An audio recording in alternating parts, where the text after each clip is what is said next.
I'd like to introduce our first speaker, who's going to talk about UK's digital infrastructure and the state of the nation, Charlie Boisseau, the CTO of Commsworld. Charlie. Thank you very much. Hi everyone, welcome. I thought it's probably worth giving you a little bit of an intro to Commsworld before I start this. Basically my presentation is going to be a bit of a two-part thing. One, talking a little bit about what's going on in the UK at the moment with digital infrastructure. And the other part of that is really just talking about the risks around some of these new connected things that we're dealing with. The reason this is what we're talking about is that Commsworld is a connectivity provider, basically. So we are a provider of fiber optic, less and less copper these days, but mostly fiber optic connectivity to businesses, local authorities, enterprises, and people like that. So we get into the weeds on a daily basis in terms of what's going on with all the different new infrastructure projects in the UK with reference to fibre. You've probably been stuck in a traffic jam at some point in the last few weeks that has been caused by someone putting fibre in the ground, and I thought I might give you a bit of context as to what all of that looks like at the bigger picture. So, how did we get here? Going a long way back, the UK sort of telecoms industry was brought together in 1870 when all these different they were actually telegraph companies at the time, were brought together under the post office, and the GPO telephones was built. And for a long, long time, that was it. We had the GPO provided telephone service and all the sort of related things for a long, long time. And then in 82, we deregulated, if you like, or we allowed other operators into the market, and that was, everyone will remember Mercury for a certain age, and that was Cable and Wireless's business in the UK, and they were the first people to get a PTO license outside of what was the GPO. In 84, BT was privatized. Biggest share options launch in UK history. Lots of people became shareholders of BT, pensions and all the rest of it. And then we got the cable TV networks. So lots of different franchises. They all essentially got amalgamated into NTL and Telewest, that's today Virgin Media. And that was kind of it for a long time. We had telephones, we had some cable TV, and then broadband started being brought along. NTL Telewest had their cable internet. BT launched ADSL, and we started seeing broadband. Because up until then, everyone needing digital connectivity was either paying a fortune for old-fashioned TDM connectivity, or they were using dial-up. So broadband brought a whole new thing. That changed again in 2010 when, at this point, it was OpenReach. We got FTTC, so we got fibre to the cabinet.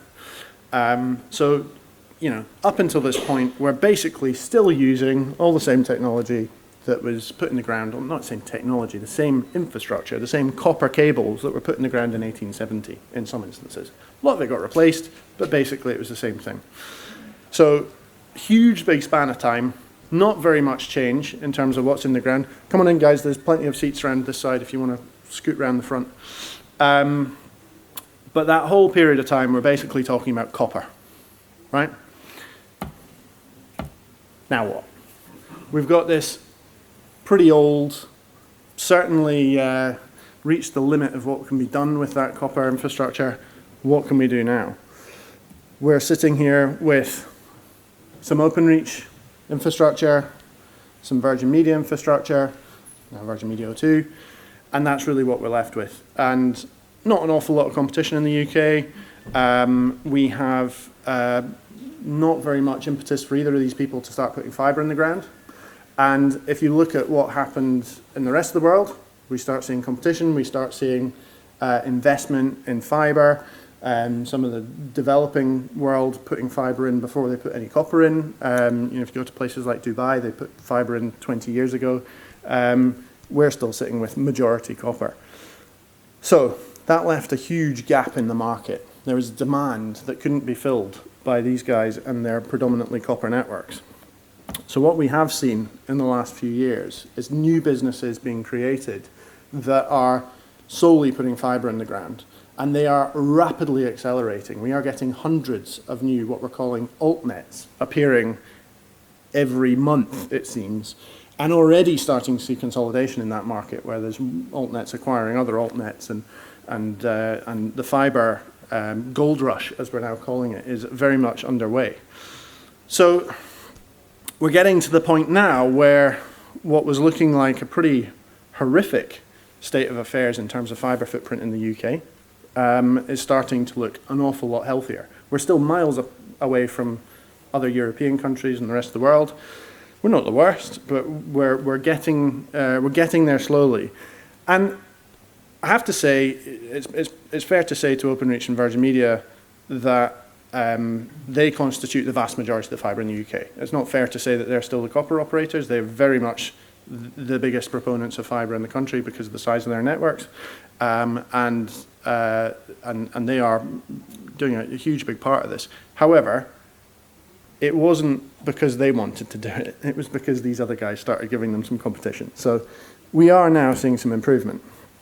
Thought I'd just embarrass Richie. He's not here, but I do like embarrassing Richie. Richie runs our infrastructure team, and I managed to snap him one day with a spade in his hand, so I thought I'll take the opportunity to immortalise him forever. This is where we are at the moment in terms of fibre build. So we're getting close to 40%, and this has really happened in the last 5 years. We are seeing that accelerate in various parts of the country, but it's been reasonably flat. You can see there was a bit of a dip in 2020 when things slowed down a little bit. It's hard to tell at this stage whether or not it will continue on that sort of trajectory, whether it will speed up or whether it will slow down. So I've put sort of two projections on there. One takes us to sort of 2028, 2029 if we manage to ramp up a bit, and then maybe some harder to reach places start slowing down towards the end. But it could equally just continue at the pace that it's been going at the moment, which would take us sort of into the 2030s by the time that we're getting most people covered by fibre. So that's fibre. You'll have an opportunity to ask questions about all of this in a minute. But what I'll do now is I'll just switch to the next big thing that's happening in the UK. So a bit of a context switch. Fibre build's happening over here. Remember that. The next big thing that's happening is Openreach are switching off the telephone network. So the old dial tone, you'll all remember the house phone that you'll have, pick up the phone, you get a dial tone, that old thing. Nobody uses it anymore. It is hugely still in place in a lot of in businesses particularly because it supports broadband and other things. It's just sort of sat there for decades and nobody's touched it. That is being switched off in 2025. That dial tone will no longer be there in 2025. Now, there's three things that we use these lines for today. There's what we call voice band. So that's actually people who use it like a house phone, pick up the phone, make a call.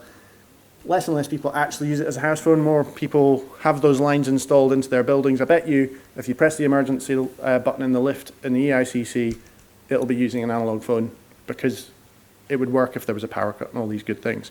So those are still very much in place. Narrowband, so these are squeaky dial-up things, faxes, things like that. Death to fax.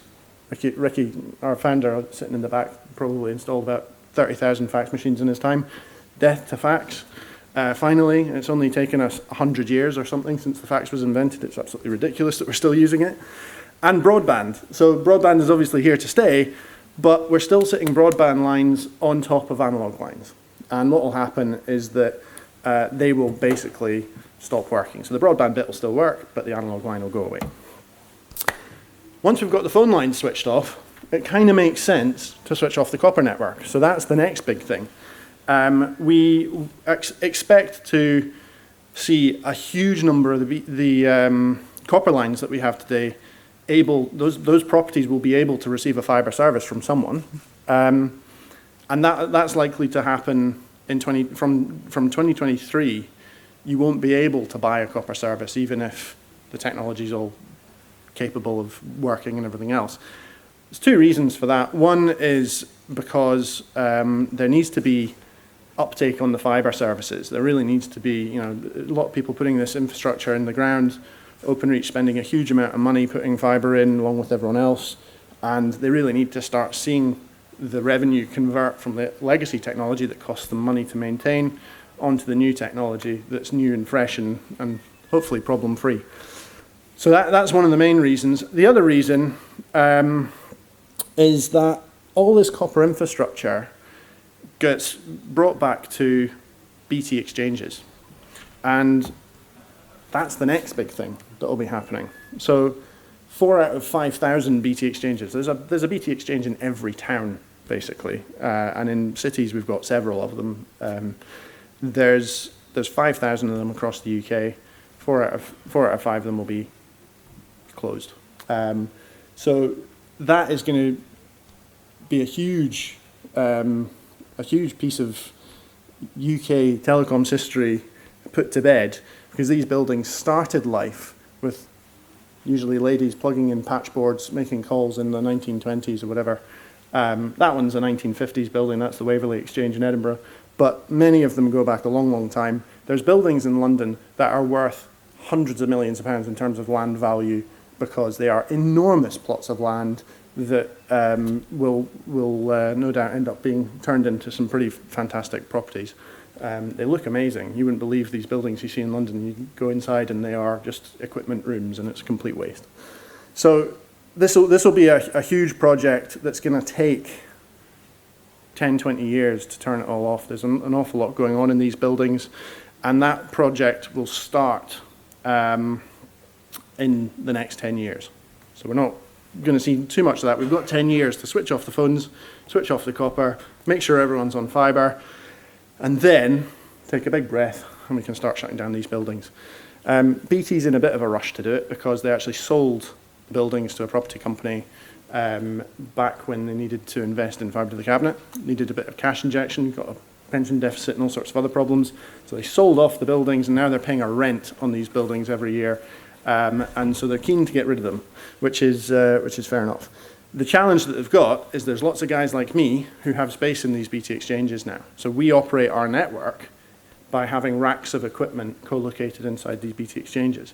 So it's not just as simple as Openreach and BT turning off the kit that they've got in these buildings.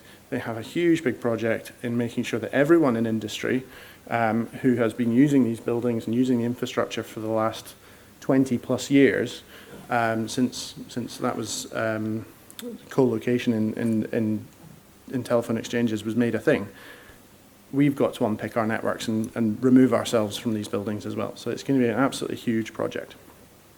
So one thing just before I move on to the next bit, which is slightly different. So far we've talked about the access network, if you like, the bit from the telephone exchange to your house or your business, the fibre or the copper in the ground, and the building that all the equipment sits in. That bit is Commsworld's speciality, right? So I'll talk a little bit about what we do with all of this infrastructure in a minute. But there's going to be a huge amount of change that's required over the next few years, and every business is going to have to think about their strategy for moving away from old legacy technology and what they can replace it with.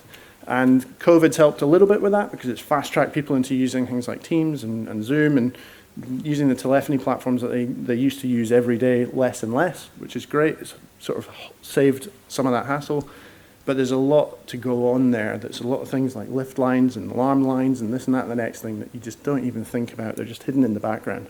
So we have a whole team of people who are sitting waiting to pick up the phone and help with these migrations. They're going to be hugely complicated for every business, and every business is going to be different. So it's something that we've carved ourselves out in the market as specialists in. So yeah, give us a shout if you need any help on that.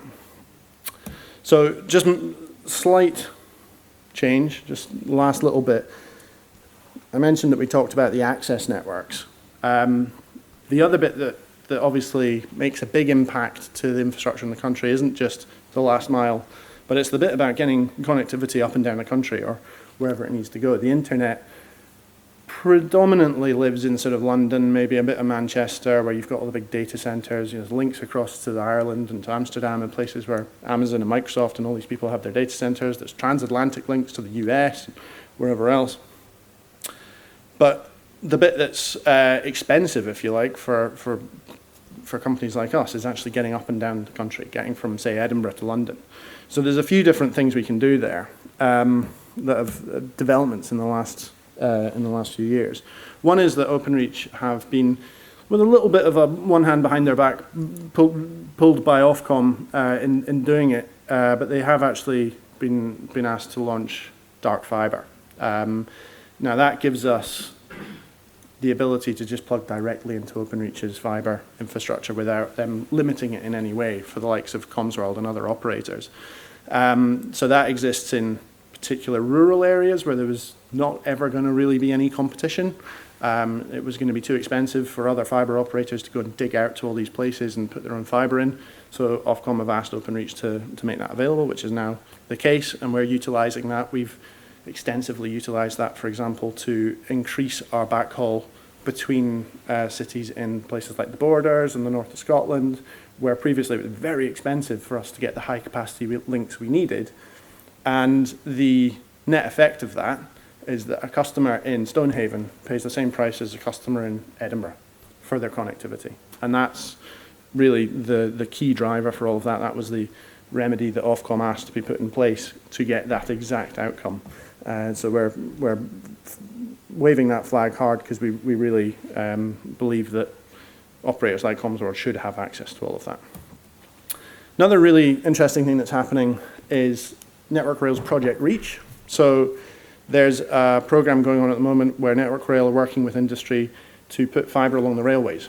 Now, there's been a couple of attempts at that in the past. Anyone old enough to remember Raycal? That was the original one that became part of Vodafone's network. That was a long, long time ago. All those fibers are used up and ancient and rotting now. There's been another subsequent one where Network Rail themselves put fiber in, but didn't have the legal framework to actually commercialize it. Now they do. They've got that framework in place, and they're working with industry to try and get some fiber put along the railways. So that will help enormously because it gives us more choice of different providers up and down the country, places that didn't normally get the investment that it might have done to get fiber taken out to these various towns that are a wee bit more rural. And lastly, this is one that we're involved in ourselves, which is really exciting. It's a thing called fiber in water. So there was a DCMS bid last year for a consortium of companies to come together and test the concept of putting fiber optic cables inside the water mains. We, along with Yorkshire Water and a few other companies, have got that contract to do that test, and we're doing that between Barnsley and Penistone. Hopefully next year we'll break ground and we'll be the first people to have commercial fiber optic cable in the water mains in the UK. So that is a really interesting project. If that works, if we can prove that that works and the costs are right, it gives another tool to telecoms companies like Commsworld to be able to reach other places that would have otherwise been very difficult to get to. So, what do we do with all of that? Basically, I should have probably changed these boxes at the top. This was done for a previous presentation to data center companies. But the boxes along the top represent different services that we provide. We do local authorities, we do business to business, we do all sorts of other things that aren't listed up there. But the important bit is that we have this national network that you see on the right, and we stitch together everyone else's fiber. So we take local fiber from whoever has it. We work a lot with OpenReach, obviously, they're the biggest in the UK. We're one of the sort of founding partners, if you wanted to call it that, with City Fibre. We're one of their earliest sort of partners in building gigabit cities. We did Edinburgh with them, which was, I think, their second or third city that they built in the UK. We've got other people like Vodafone and Zayo and Neos and whoever. And you'll notice that we've got our own, what we call Fluency Fibre, our own brand fibre. We're actually putting, probably in the next, by this time next year, we'll have 500 kilometres of fibre in the ground in central Scotland. So, we will have a fair bit of our own fibre to utilise. That's mostly in Edinburgh, Glasgow, places like North Lanarkshire and Renfrewshire, where we have contracts with local authorities that's helped us justify the investment in building some of our own fibre. So that then sits us with this lovely graphic, which I painstakingly got our designers to put together for me, because it's a little bit busy, but for good reason. So there's lots of different demand points that we need to serve, right? So when we're going to look at a new city or a new town or even a rural part of the world, all these various different bits come into the equation. And these are all seemingly coming out of nowhere. I mean, a lot of people probably didn't think about the grey box on the end of the street that controls the traffic lights needing connectivity, but it does. You may not think that the electricity network needs an awful lot of fibre to make sure that switching happens within milliseconds of some pylon being knocked down and things turning off before other things go on fire. All of these things require an awful lot of connectivity, and as well as businesses and homes, obviously being the biggest volumetric consumer of fibre going forward. There's an awful lot going on, and we've got use cases of having served every single one of these in some way or another. So when we build a network, either our own fibre going in the ground or where we're working with partners to get fibre in the ground, we're aiming to serve every single one of those demand points. 5G is brilliant, but it needs fibre to the mast. CCTV is everywhere. I should point out, we are sponsored today by Verkada, fantastic CCTV vendor. Come and see them at our stand. These cameras are going in everywhere. You probably notice them when you're walking past them, but they all need fibre to them in order to be useful. So there's an awful lot going on there, but at the end of the day, we've got to a stage where in the most part, or where we've deployed the fibre, some places haven't quite got it yet, everything's connected. Job done, right? No. So there's a bit of a problem with this, and this is the second part of my presentation, is we've made all these fantastic things connected. We've got lots of new things in our infrastructure that we need to connect.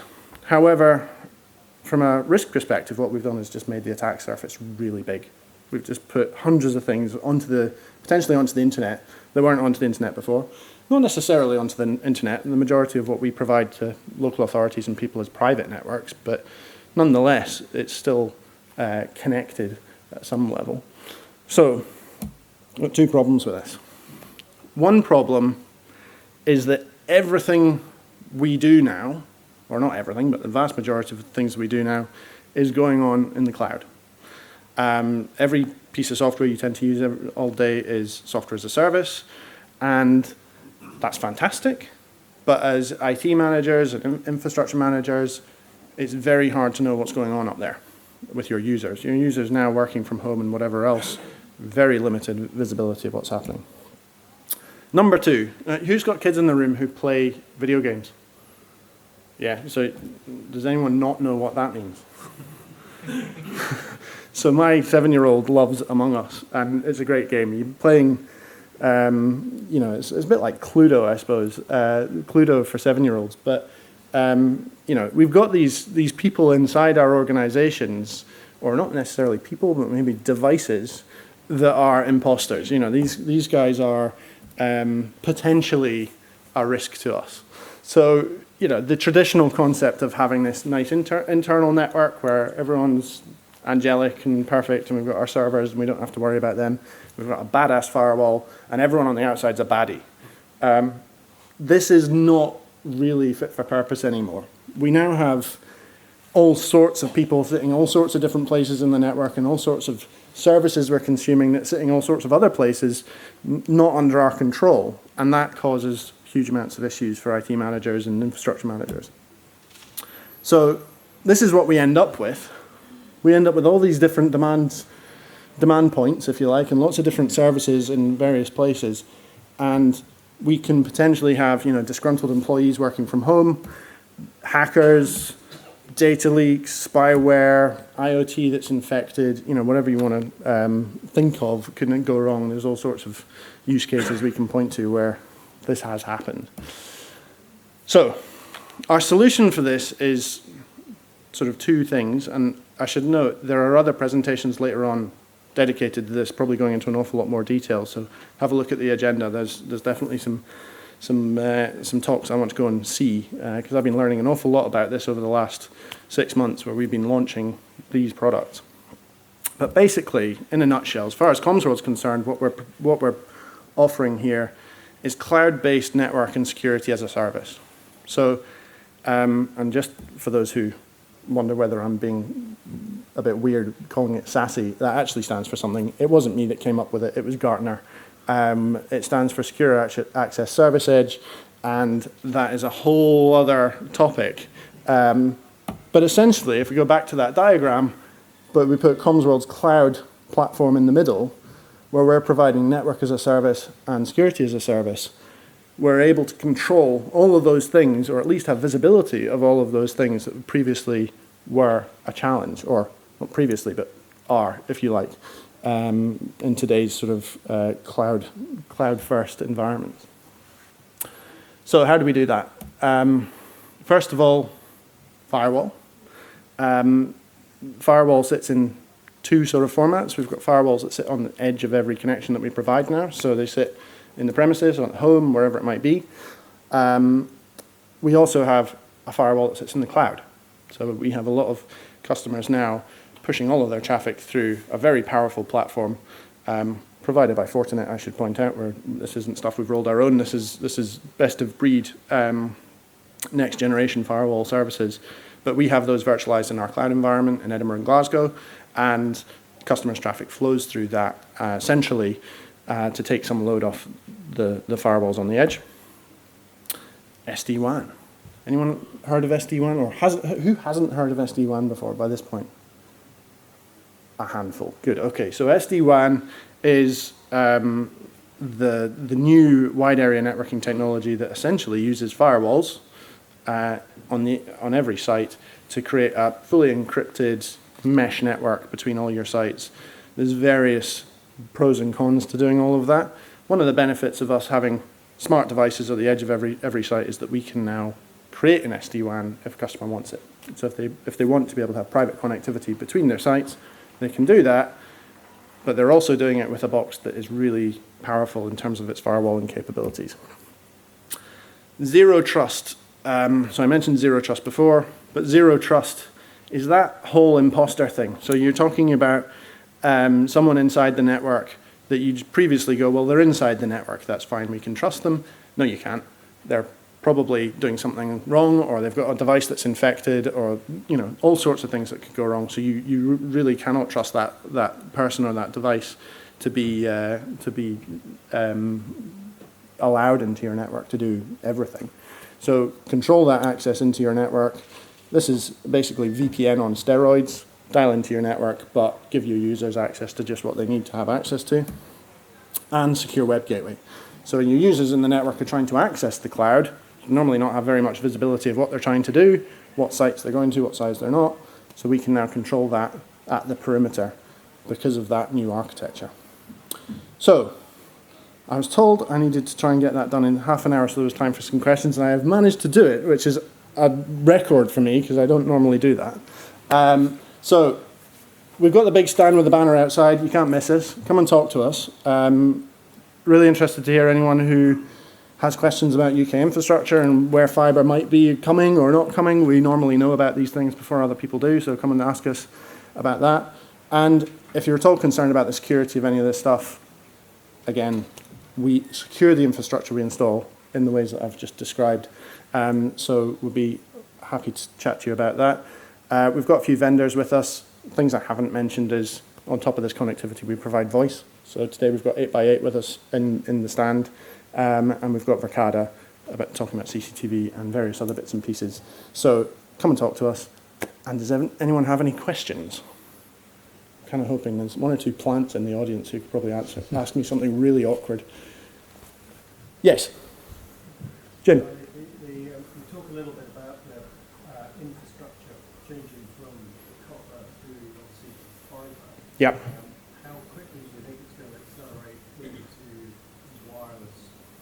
At what point from there is this a sort of Really good question. So I think you're probably mostly talking about 5G. Yeah. and rather than Sorry, I'll repeat the question actually because I think this is being broadcast. So the question was, how fast are we going to seeing from the deployment of fibre into the deployment of wireless? Was that reasonably fair? So the answer to that is 5G is going to happen slower than we all thought it was. Wireless is here. You know, Wi-Fi is all good. We've all got Wi-Fi. Wi-Fi 6 is fantastic and fast, and everyone's putting Wi-Fi 6 in if they can bloody buy the stuff.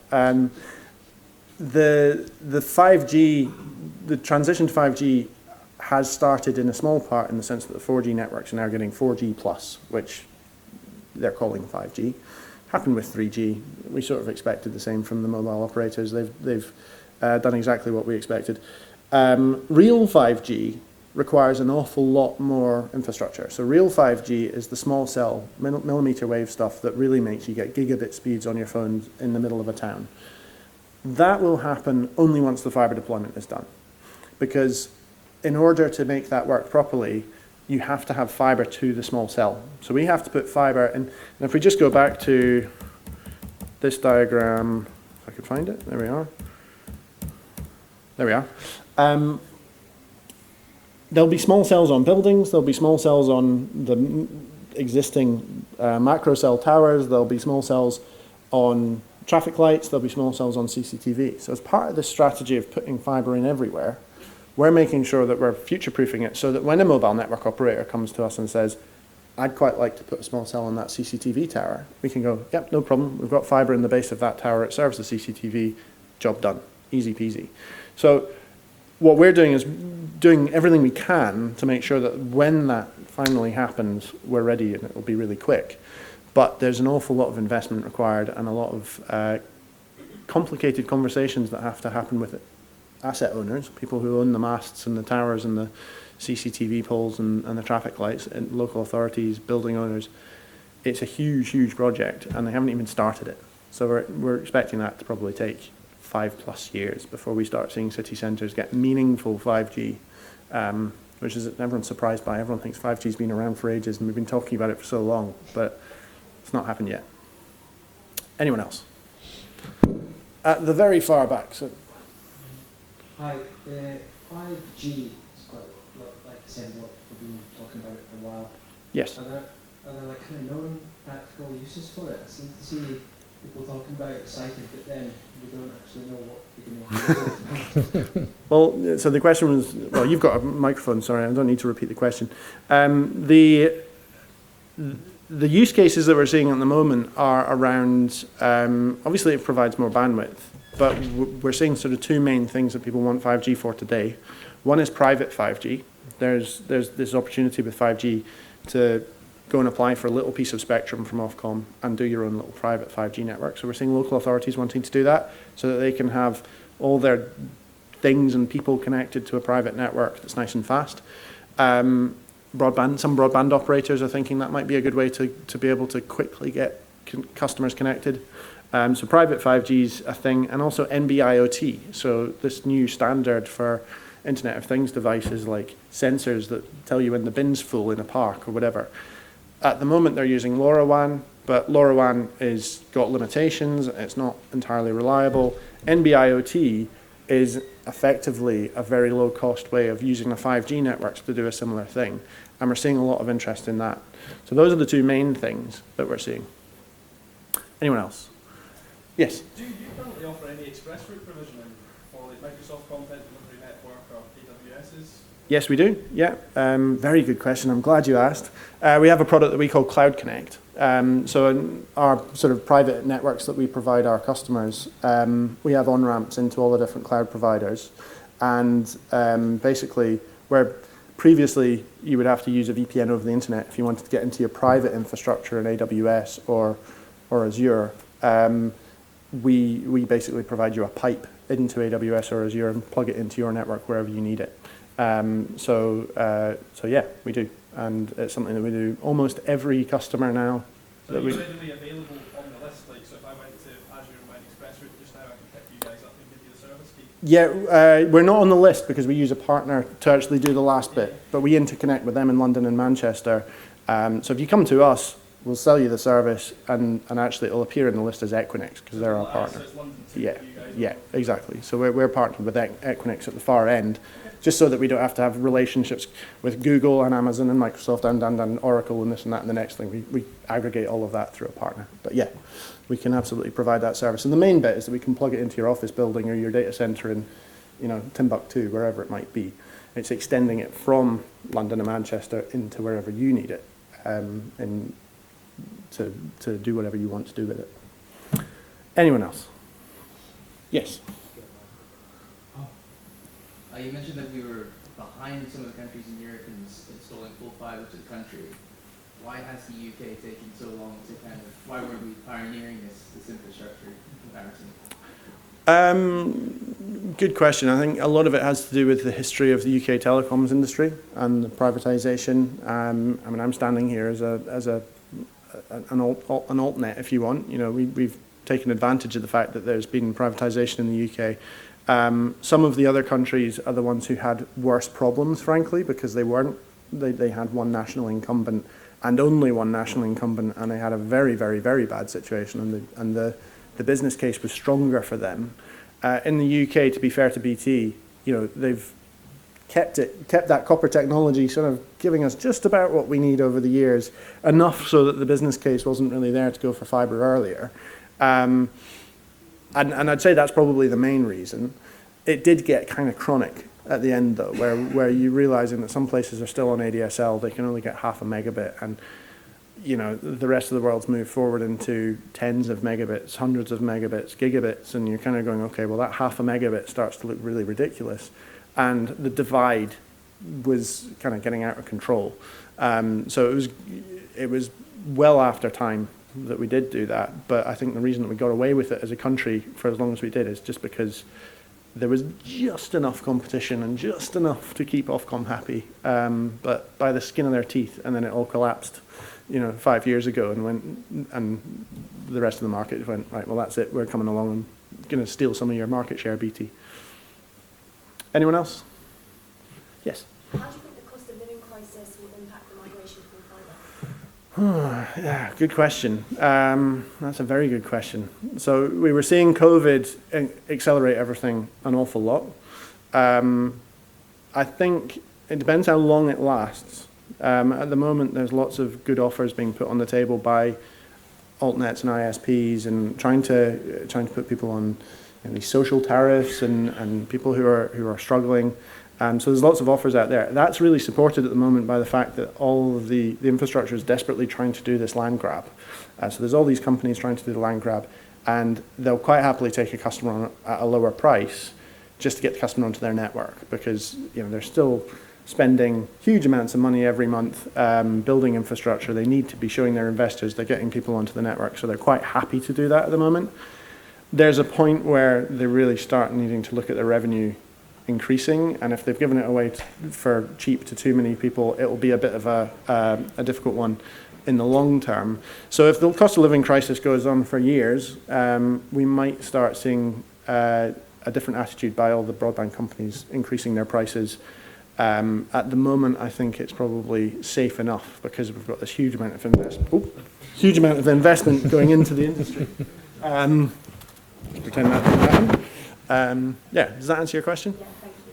Thanks. I think we're just about time up, so I'll leave it there. Thank you very much for coming.